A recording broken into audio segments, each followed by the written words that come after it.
یصدکم عن ذکر اللہ، اس کا پہلا نشانہ یہ ہوتا ہے کہ وہ انسان کو اللہ کے ذکر سے غافل کر دیتا ہے، کہ وہ ذکر نہیں کرتا۔ جب انسان اللہ ہی کو نہیں پکارے گا، اللہ ہی کا ذکر نہیں کرے گا، زبان سے اللہ سبحان اللہ لا الہ الا اللہ استغفر اللہ نہیں نکلے گا، تو اللہ کے قرب سے، اللہ کے رحمت سے وہ آہستہ آہستہ دور ہو جائے گا، کیونکہ دل کی نرمی، عبادت میں رجحان، نیکی کرنے کی ہمت، یہ اللہ کا ذکر، اللہ کا نام ہی دلاتا ہے۔ جیسے جیسے انسان کے دل میں اللہ کی محبت بڑھتی رہتی ہے ذکر سے، اتنا وہ انسان عبادت کی طرف چلتا چلا جاتا ہے۔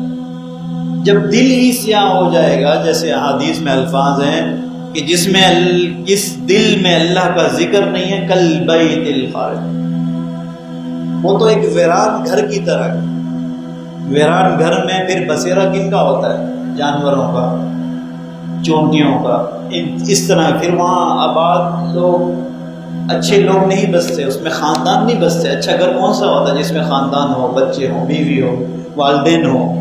جو جان گھر ہوتا ہے اس میں تو کوئی بسنے سے اوائڈ کرتا ہے، ڈر لگتا ہے، ویران گھر ہے۔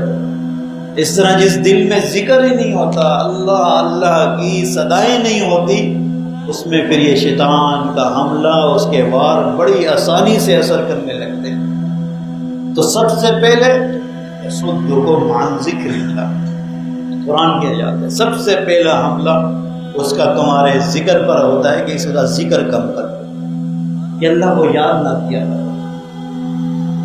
کیونکہ چھوٹی عبادت ہے نا، اس کے لیے نہ آپ کو وقت نکالنا ہے، نہ آپ کو آنکھیں بند کرنی ہے، نہ آپ کو تجارت چھوڑنی ہے، نہ اپنے رشتہ داروں سے الگ ہونا ہے، یا اپنی سیٹ سے اٹھ جانا ہے، اپنے آفس کو بند کر دینا ہے، گاڑی چلانا چھوڑ دینی ہے، کوئی عمل کردنا نہیں، کوئی نہیں۔ کتنا آسان ہے، چلتے پھرتے اٹھتے بیٹھتے ہر لمحے آپ اللہ کی ذات کو یاد کر سکتے ہیں،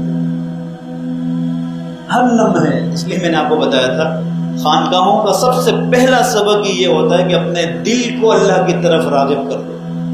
جب تمہارا دل اللہ کی طرف لگ جائے گا تو ہماری روح خود بخود عبادت کی طرف متوجہ ہو جائے گا، کیونکہ دل ایسی چیز ہے جیسا تو کلو، اگر دل تمہارا صحیح ہے تمہارا پورا جسم صحیح ہے، اور اذا فسد، اگر یہ دل فساد مچانے والا ہے تو یہ پورا وجود فساد مچائے گا، فسد کلو، پھر پورا وجود فساد مچانے والا بن جائے گا۔ تو اس لیے دل کو اللہ کی طرف راغب کیا جائے۔